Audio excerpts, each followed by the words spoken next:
Avant le début du conflit en Ukraine, l'OTAN était en état de mort cérébrale selon la formule du président français.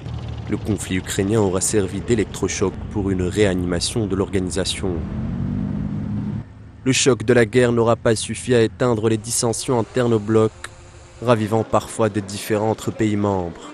Au sommet de l'OTAN à La Haye, ouvert ce 24 juin, les divergences sont apparues au grand jour, mettant à nu les différences d'approche militaire de certains membres. Le Premier ministre espagnol Pedro Sánchez a refusé de s'engager à porter les dépenses militaires à 5% du PIB, un objectif que Washington tente d'imposer depuis de nombreuses années.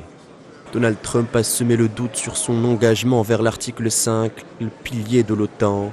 L'article mentionne la défense mutuelle des membres en cas d'attaque sur l'un d'entre eux. Pour la première fois, il est conditionné alors qu'il représente l'essence même de l'organisation. À bord de l'Air Force One, Donald Trump a évité de confirmer s'il respecterait l'article 5 ou non. Il déclare « Cela dépend de votre définition de l'article 5 », un flou qui alimente la crise de confiance au sein de l'Alliance. Toujours est-il que plusieurs membres se sont pliés aux exigences de Washington d'élever leur contribution au budget de défense. Le sommet s'est voulu celui d'une cohésion retrouvée, mais cette image repose sur une pression, au chantage américain d'abandonner les Européens et la peur de l'Europe de se retrouver seule. L'Europe s'est alignée sur l'ultimatum de Donald Trump, qui lui s'est déclaré vainqueur en mettant à genoux l'OTAN sans la quitter, forcer l'Europe à payer, l'OTAN ne renaît pas et les mise sous tutelle.